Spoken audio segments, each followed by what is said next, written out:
Yes. Christopher, my last name is Gootee, G-O-D.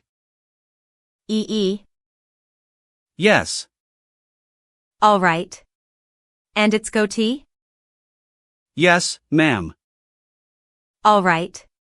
If I mispronounce that, I'm gonna apologize ahead of time, because for a while now I've been pronouncing it wrongly. That's okay. Sir, where do you work? The Hammond Police Department. And how long have you worked there? Since 2005. And prior to going to work at Hammond Police Department, what was your educational and work experience? I went to high school, I attended some college, and I was a EMT. I'm having a problem hearing you. Will you speak up a little bit? Sure. I went to high school, I went to some college, and I was a EMT in, where I lived before I got hired as a police officer.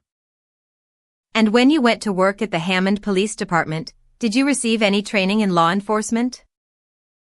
Yes. I went to the Indiana Law Enforcement Academy. Tell the jury about that, please. The Indiana Law Enforcement Academy at the time, it was an 18-week course in Gary on the campus of IUN, where we learned everything you need to learn to be a police officer. Did you have training in interviewing witnesses and suspects? Yes. And tell us about that. In the academy? Yes. There's a brief portion of interviewing people. You can interview different people different ways, there's not really much to say about it. Okay. Since the academy, have you had any training in interviewing witnesses and suspects? I've taken the Reed School. What is the Reed School? Can you tell the jury about that?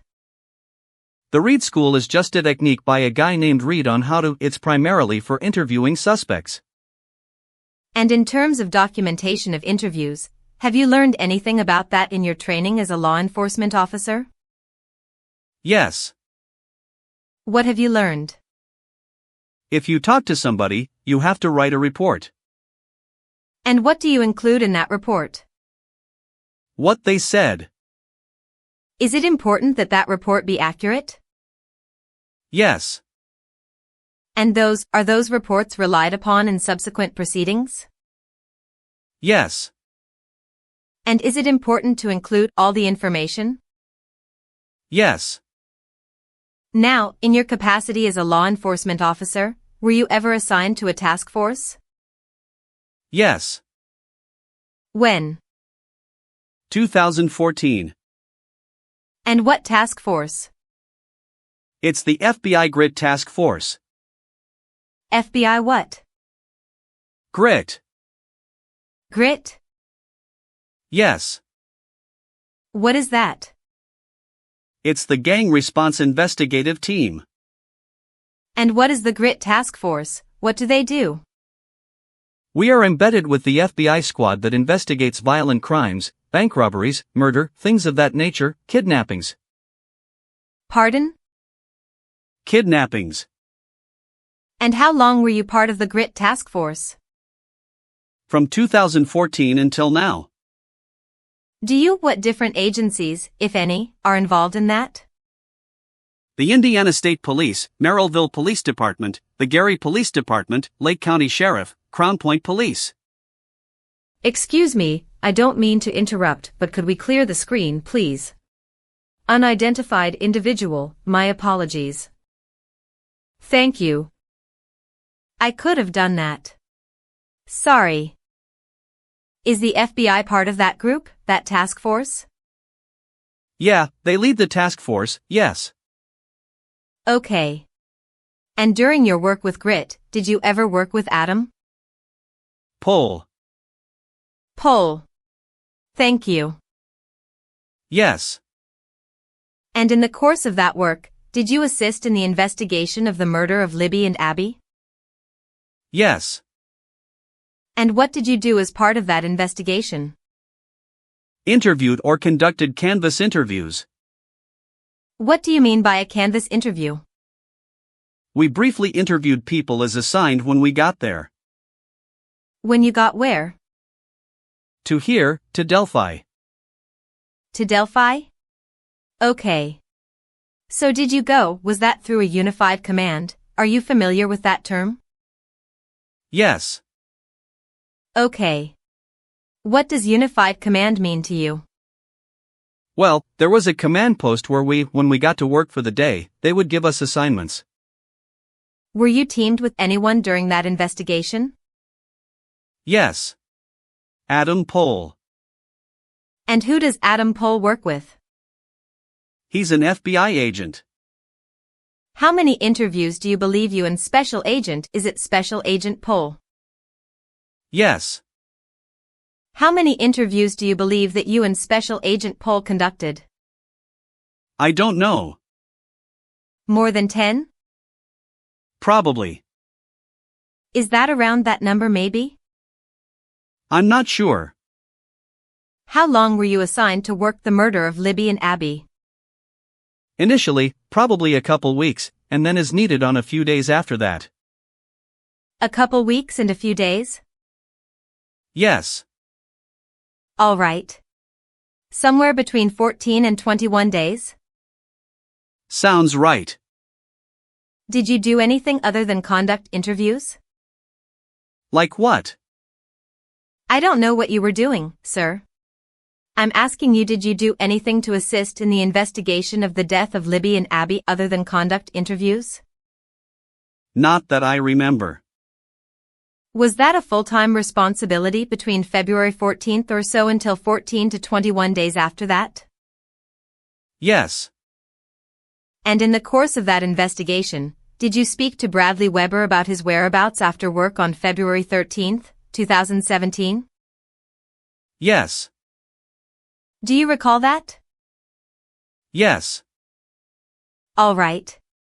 And can you tell us, sir, what he told you about his whereabouts after work on February 13th, 2017?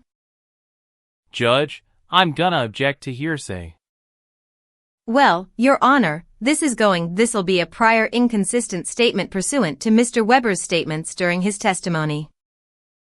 All right. It is hearsay, but it's being used for impeachment. Yes. And I would instruct the jury that this is not substantive evidence, it is merely used for purposes of a potential impeachment. Thank you. I'm sorry, can you repeat the question? Sure. What did he tell you about his whereabouts, where he went after work, on February 13th, 2017? Home. He went home? Yes. Did he go straight home? I don't recall. Okay. Can you tell me what an FBI 302 is? Yes. That's a report. Okay. And is it a report of investigations and including witness statements? Yes. Okay. And if I showed you that FBI 302, the interview with Mr. Weber, would that refresh your recollection? Sure. I'm gonna show you what I've marked as Exhibit WW. Does that refresh your recollection, sir? Yes. When did you speak to Mr. Weber?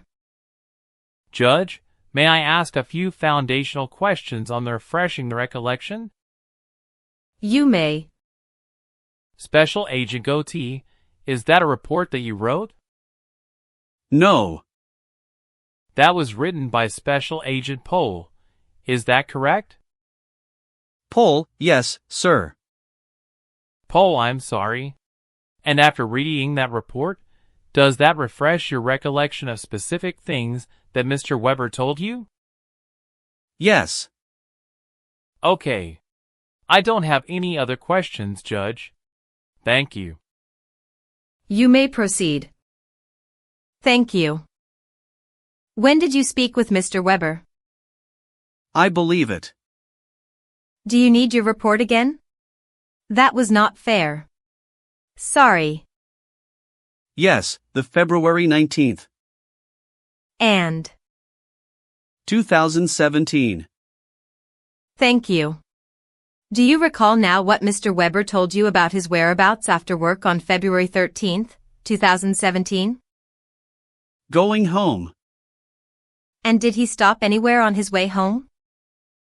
I don't remember him saying that. Okay. Did you just review this report? Yes, I did. And that does not refresh your recollection about what he said? No. Are reports by Agent Pohl generally accurate and reliable? Judge, I'm gonna object that. That calls for speculation. He didn't write the report.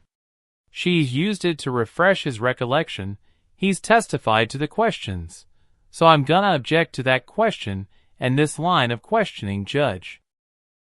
He can say yes or no. It's not his report. He doesn't know. Sustained. Nothing further. Mr. McClelland. I don't have any questions, Judge. Thank you. Does anybody on the jury have any questions for Mr. Gootee? No response or indication from any juror. All right. Thank you, sir. You may step down.